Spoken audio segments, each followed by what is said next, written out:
With each passing week, we're moving a little bit closer to the start of the 2020 football season, which we hope, obviously, given the pandemic and everything else that's going on, that there will be a season. Very hopeful in that regard and very optimistic in that regard. And I guess we'll just have to take each day as it comes and put one foot in front of the other. I think Ohio State, it was a very big week for Ohio State. In terms of the trustees met on Wednesday, it was an all-day session, and they approved students to come back to campus to attend classes in class at Ohio State. There'll be reduced numbers in the dorm. For years, they've had a requirement that first and second year students live in the dorms there at Ohio State for proper spacing, or better spacing is probably a better way to put it. They will not require sophomores to stay in the dorms this year. So at any rate, it is going to be a little bit different. They also hired Kristina Johnson, who is the chancellor of the State University of New York system, a group of over 60 colleges spread across the state of New York, as their new president.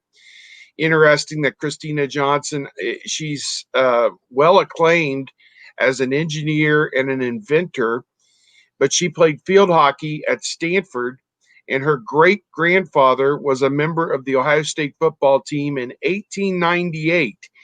So there are some Ohio State ties for Kristina Johnson, the new president. She'll follow Michael Drake, who is leaving on September the 1st. He'll actually be the president emeritus for the school year, will be a resource for President Johnson and the rest of the administration for another year, and will be a professor as well at Ohio State.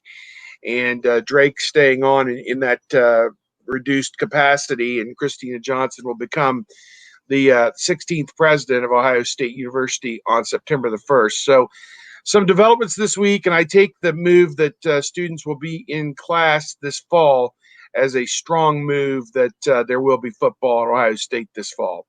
Steve, probably the only negative factor or connection between Kristina and her past is that probably her, was it great-grandfather that played for the Ohio State Buckeyes?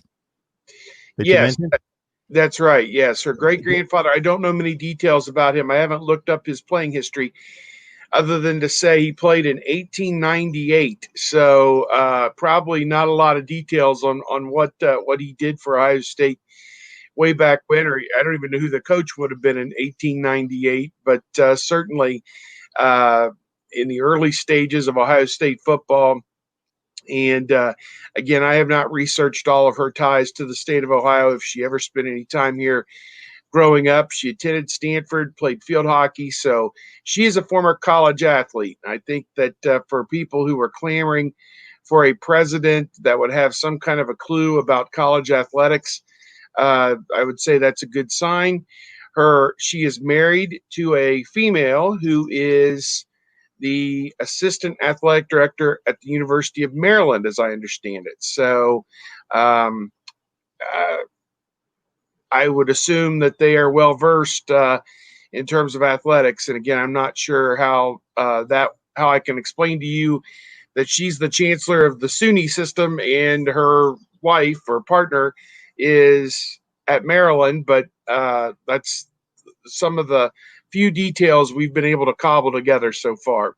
Yeah, I don't think we're going to be able to find any advanced metrics on her great-grandfather's play at Ohio State. The negative factor that I was going to bring up in tongue-in-cheek, Steve, was going to be that the only negative connection there would be that he must have been playing during that 12-game losing streak to Michigan to start the series.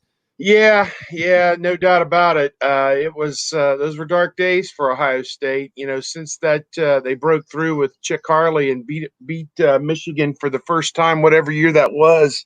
I'm trying to pick something up. 1916 or 1917.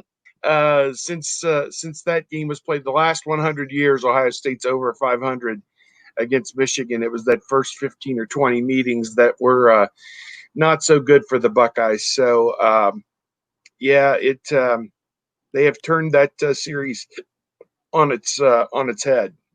Yeah, the way we understand it, some of the incoming freshmen have already been in Columbus for a few days. Everybody is coming back, it seems, this weekend. It will be interesting to see if anybody does not make it back for whatever reason, personal reason or otherwise. These are supposed to be voluntary workouts starting on Monday at the Woody Hayes Athletic Center.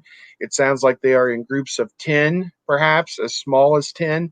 And when you think about a 100-man unit, that puts a lot of stress on your training staff and your strength and conditioning staff to roll 8 or 10 groups of 10 or 15, whatever it is that you have, through there in a given day period. It could be a thing where they're staggered, where they only get through so many groups each day, and maybe it's an even every other day event, and guys are put on their own to work out on their own the other days. Who knows how they're structuring it? We're looking for a little bit more detail on that as we get into it. But I know some of the freshmen came in and got acclimated here in the last several days, and will be basically seeing their coaches and new teammates in person for the very first time. Well, at least since their recruiting visits back in the fall, or if they came to a game or whatever, we'll see them for the very first time on Sunday or Monday. The facility is supposed to open on Monday. And again, as we said, it'll be done in waves, which is a logistical nightmare, certainly, but it's better than nothing. And the summer semester begins on Monday as well. And athletes will be taking classes online as part of that. No in-class instruction until the fall semester, which will begin on or about August the 20th or thereabouts, 23rd. They made a few changes to their fall semester schedule. All the classwork will be done before Thanksgiving. The exams will be done right after Thanksgiving, and they will be done remotely. So at Thanksgiving time, people will be able to go home, and they won't have to come back, which will be a little bit of a different thing. So yeah, it's going to be a different deal. I think whatever's been normal for us and these athletes over the years, we're just going to have to roll with the punches and understand that our leaders, the presidents, the athletic directors, the coaches, the athletic staff are doing everything they can to make it as normal as they can for the athletes. And hopefully we'll get a chance on Monday to talk to Coach Day or maybe a few of the players, hard to say, but just get their take on being back in Columbus and being together for the first time since mid-March, when spring practice was curtailed back in mid-March after 3 days. Doesn't sound like there'll be any makeups or do-overs for spring practice. That ship has sailed. Everything will be done without pads this summer. It sounds like middle of July they'll have a 2-week acclimation period, and then first part of August will be 4 weeks of preseason camp, and that's how it will go the lead up to the season starting September the 5th. Steve, we would be remiss if we didn't hit on the race relations issue and how it pertains to the Ohio State athletes before we let you go. Want to remind everyone that the other night on our Florida State show, if you go about 45 minutes in, we had a great discussion with a number of folks, but James Coleman in particular, Black athlete at Florida State from 2002 to 2005 at fullback, about race relations. Then had another conversation yesterday. But Steve, as it pertains to the Buckeyes and what you've seen there. Well, first of all, very sad just about the entire turn of events. And,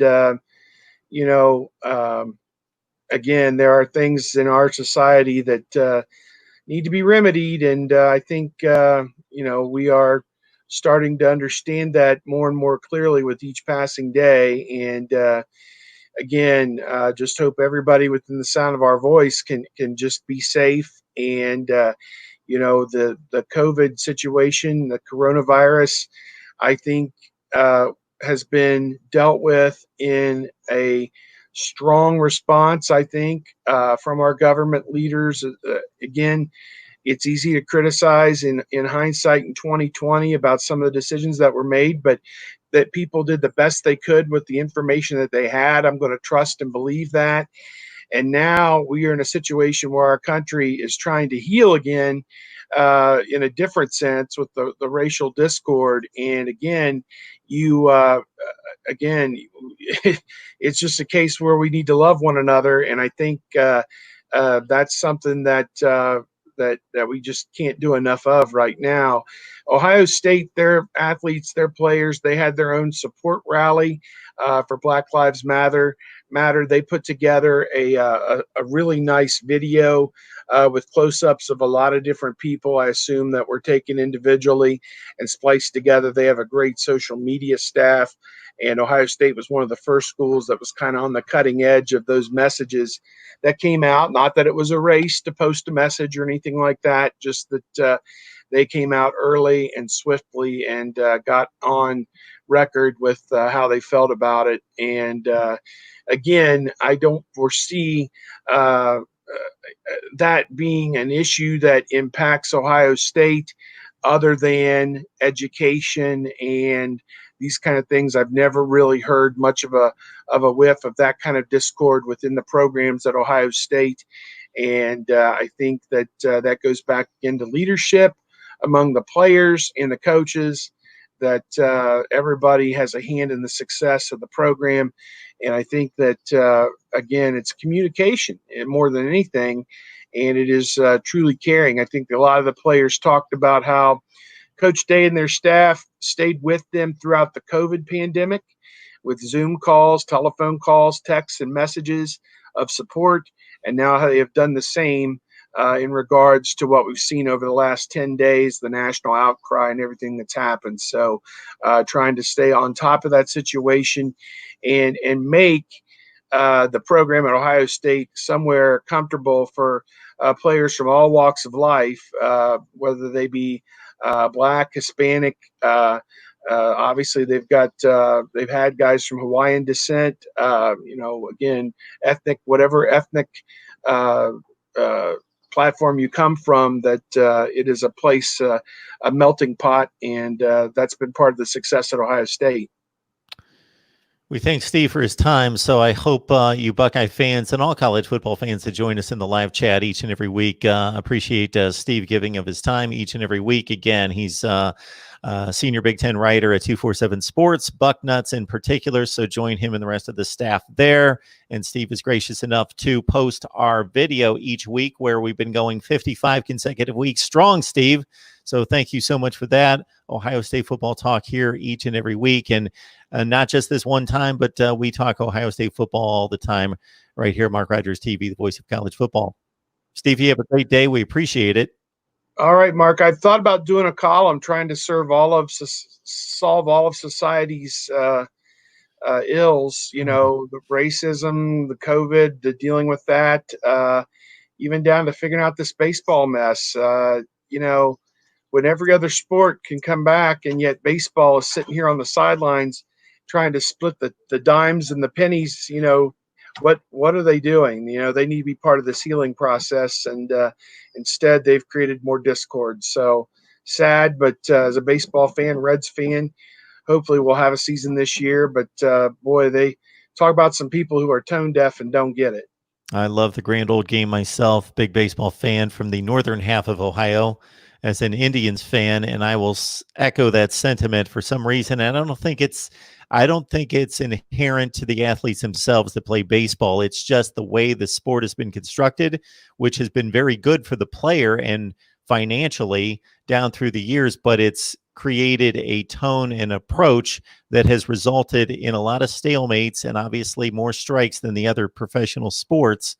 One that took the 1994 World Series in particular, but other negotiations, stalemates, and standoffs. 1981 was a big one as well. And now we see it in a different form, but the same type of approach concerning this, and not seeing the big national picture of what that would mean for baseball fans and for the collective society in general to come back and just show that we can overcome this.